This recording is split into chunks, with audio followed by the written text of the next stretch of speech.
Welcome to another episode of the NASCAR Talk Show. This video has been delayed a few times because of scheduling issues. But, the racing season's now over as we wait until February. The grueling, 2.5 month off season.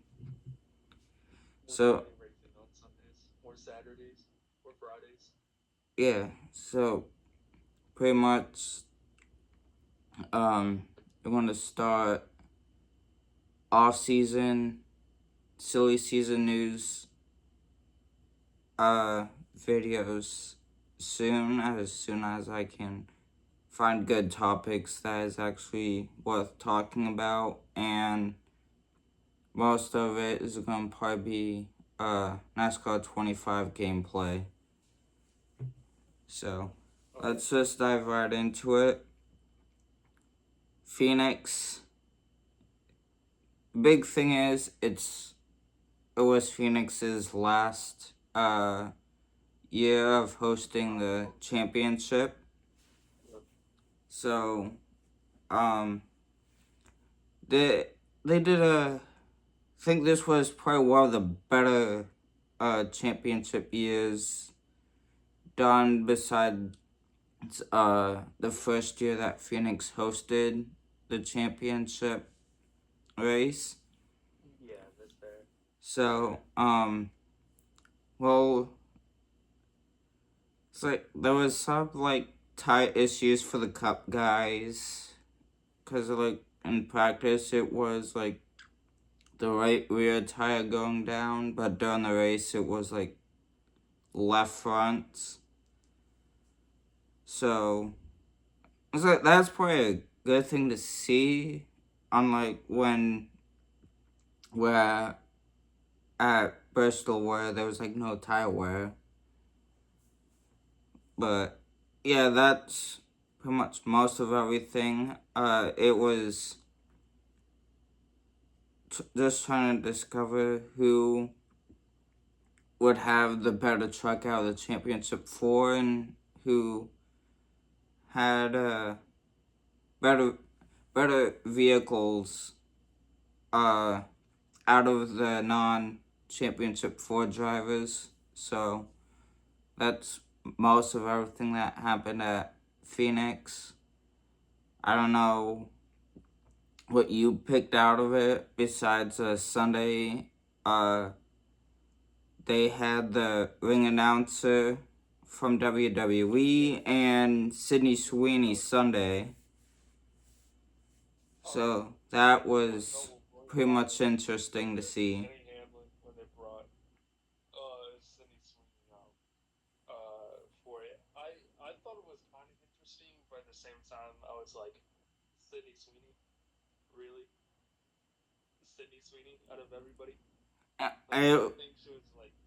I think it was just a publicity stunt just to uh have her basically advertise her new film. I think that's the main reason why. So yeah, let's go on and talk about each of our champions. Kyle Larson, throughout the entire race, he was non-existent. Fourth best. I was I just want to say, he was at least second best until the later stages of the race. That was about it, because it was mainly all William Byron in the first stage. Then all of a sudden, once we got to the second and third stage, it's been Denny Hamlin. Yeah. So that was pretty interesting. We finally saw a Cup championship go into overtime. And I know Denny didn't want an overtime finish, but it happened. No, Just can't control what wasn't other able to go anywhere. drivers have in store, but clearly William Byron did not plan on having a flat right front tire at the end. He was the only playoff driver that didn't have any tire issue until the closing laps of the final stage.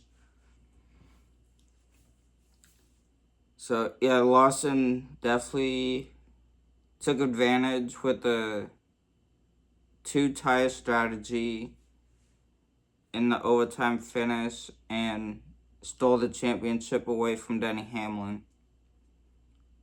Thank God there's no Penske drivers in the championship for this year, because we all know it would have been a Penske like 4P. Crying out loud. So, Dylan, what did you end up picking But at the same up? time, I don't. What did you pick out from the way Lawson rebounded to win the championship? I thought it was over once it got on that wall. I thought it was over. I had flashbacks to 2012 Phoenix Fall race with Jimmy Johnson blowing a tire and hitting the wall and pretty much ending his championship hopes. So I had flashbacks to that when Kyle Larson hit the wall. I thought it was over, and then we had the slew of late race cautions. I started busting out some quick pit stops. I'm like, okay, we might have a chance, but like, if this thing goes green for a long time, we're not going to have a chance because we don't have the speed to keep up with the 11.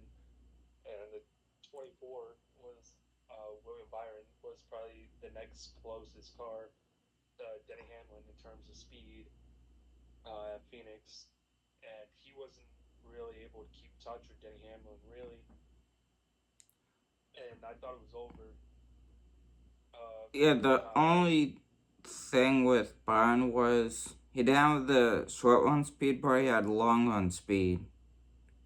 Yeah, That's the only issue. and because they had a bunch of cautions towards the end, Yeah. is what screwed him over before the tire went down.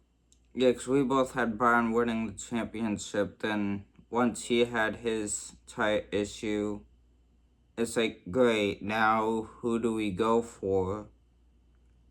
Because Byron was our championship picks. Right. It was either going to be Larson to Hamlin or Now, I think not Briscoe. if if Lawson did not cycle in front of Hamlin, I think it was gonna be between Hamlin and It Briscoe. was going to be. Yeah, that's what I was thinking because Briscoe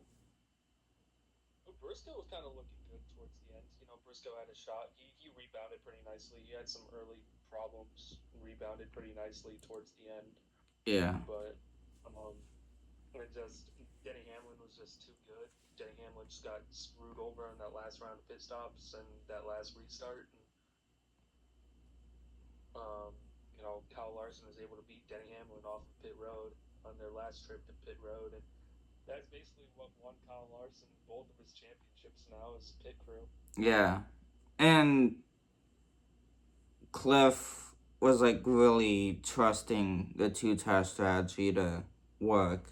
Yeah, I wasn't expecting it to work really. I mean, I was kind of shocked that a lot of people took two tires there at the end. I thought a lot of people were going to take four. I thought Kyle Larson was going to take four as well, but you know it happened to work out in their favor. So Yeah. So let's go on down to the Xfinity series. That was what heck of a race. It was mainly just between. It looked like it was just between Allgaier, Zilich, and Jesse Love the entire time. But all of a sudden, later in the race, it was just between Love and Zilich. So Jesse Love stole yeah, it. yeah, Zilich definitely had it won, but lap traffic Lap traffic. ended up being Jesse Love's savior to win him that championship. Heartbreak for Zillich though, but he will. Dominated the Xfinity Series this year and came up second. Yeah, but he will definitely have a run in the 88 for Trackhouse in Cup Series next year. But I just know Zilch is also doing part-time with Junior Motorsports to give him more learning experiences on certain tracks. Right. To prepare him for the Cup race.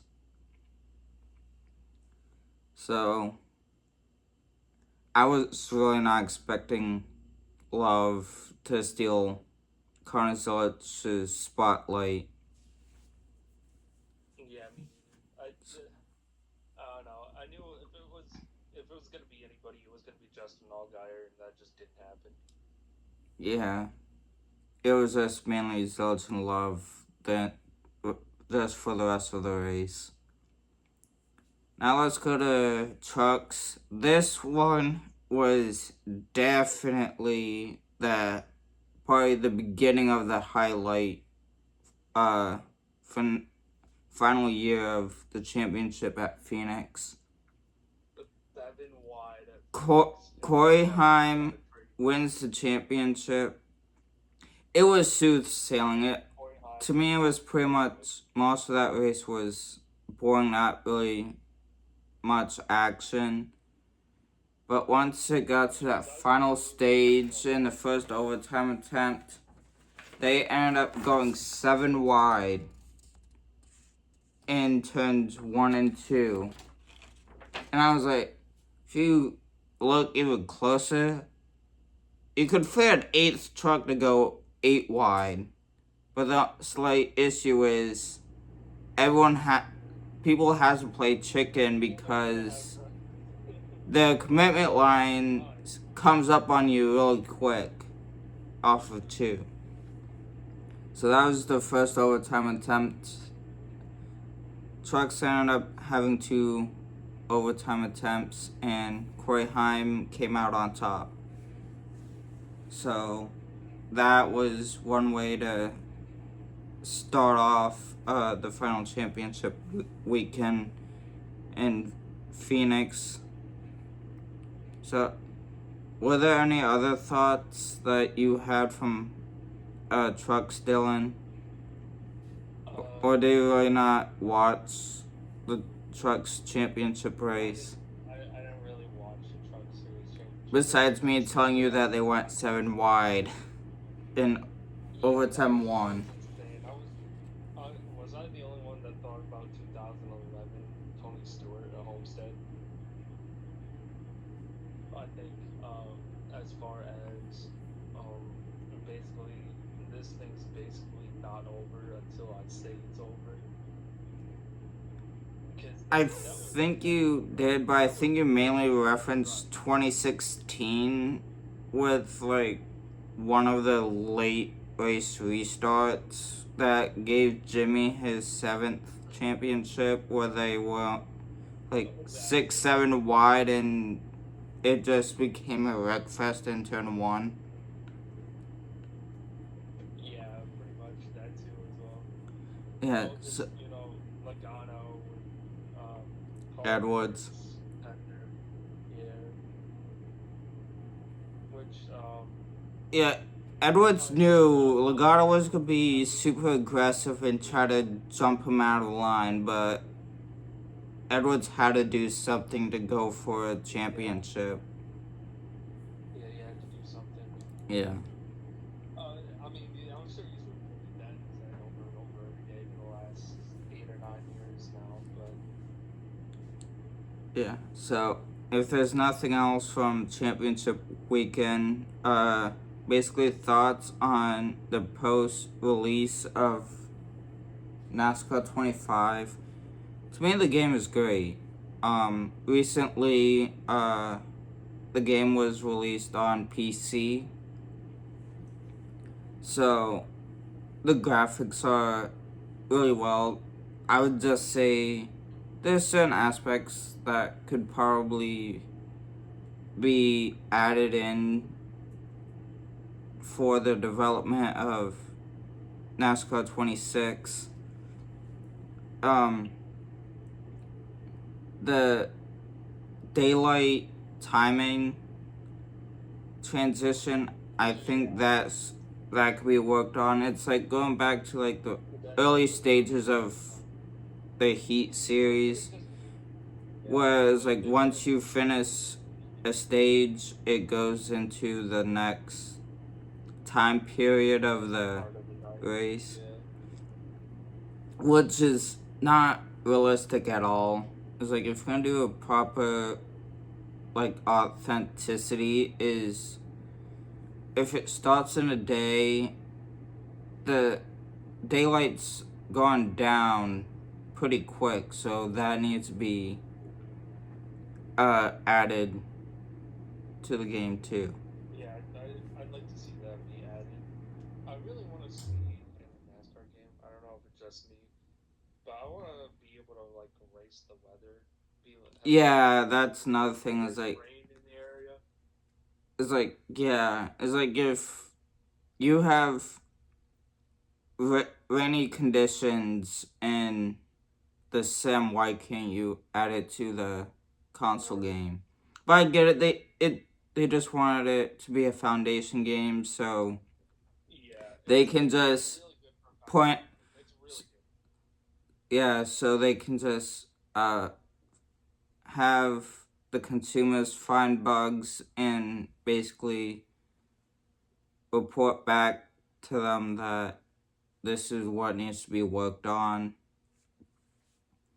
So yeah, it's like if they could add weather into the next one, that would be really good because then we could really get a real feel of how the drivers feel racing on wet weather tires on road courses Yeah, and on that would be short really cool. tracks on in damp conditions. Right. So yeah, but overall the game's pretty good. It just takes time to get used to the handling of the car based off of everything that came from the sim on the computer over into Right. a console Yeah, game. onto a console. Yeah. So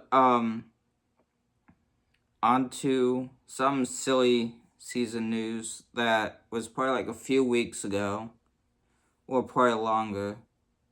Daniel Suarez has announced that he is full time with Spire Motorsports for 2026, and uh, one one of his big sponsors that he had at over at uh Trackhouse is going over with him. So Also becoming a premier partner of the Cup Series as well. yeah, because I think it's freelance or freeway insurance or It's something like that. yeah, freeway influence. Yeah. Um, Also, um, the driver lineups for colleague for the trucks has been announced.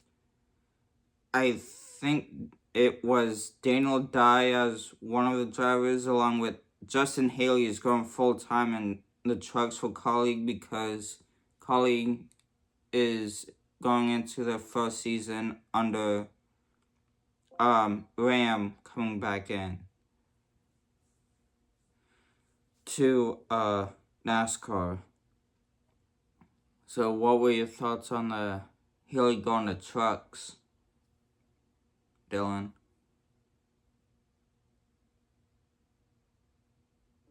To the Truck Series next year. I just think Haley's gonna be dominant. Gonna be really cool. To kind of see Dodge kind of back in NASCAR. Uh,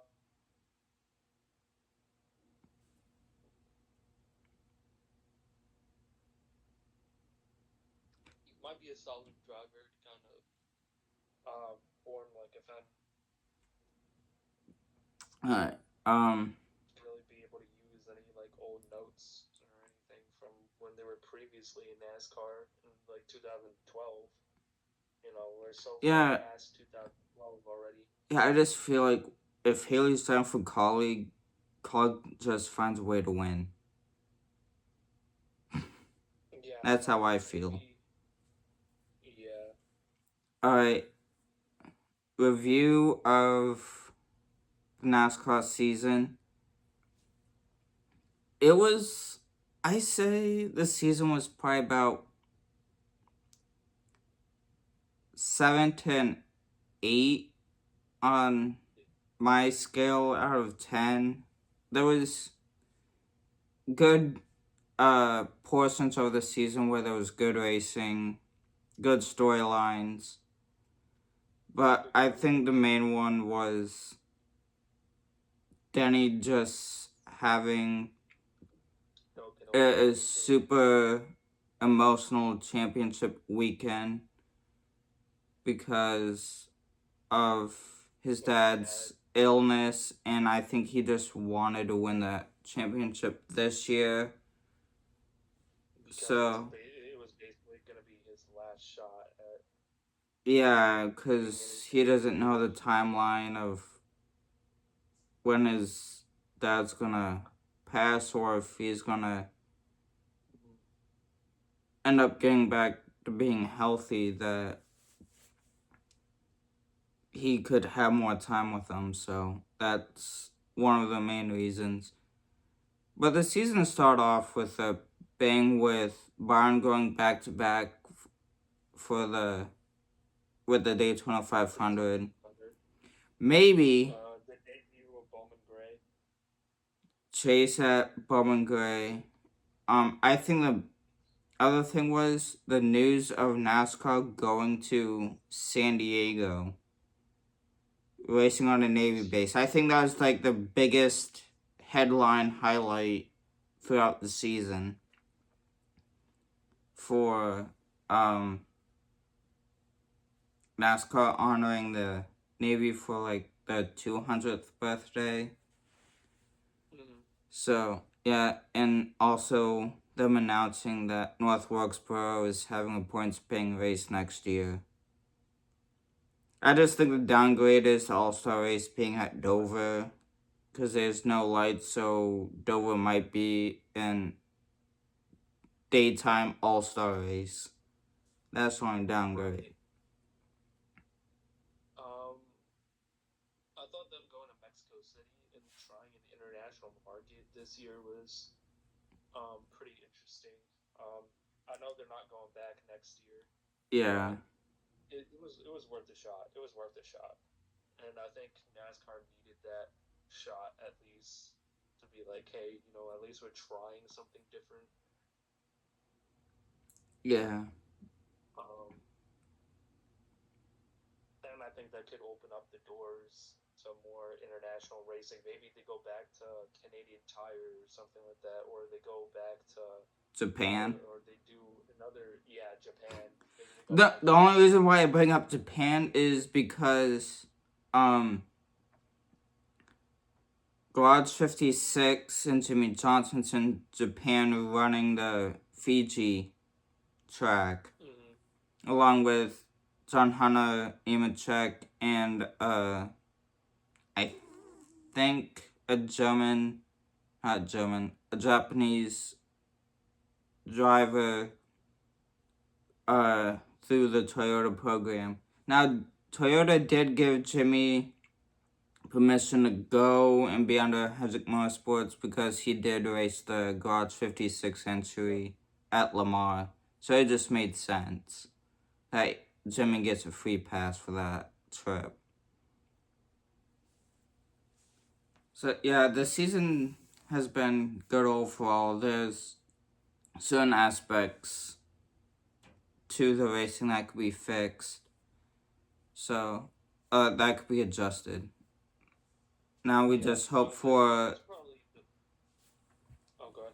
now let's just hope that 2026 could bring out the Thunder and make the season even better next year and have better storylines throughout the season.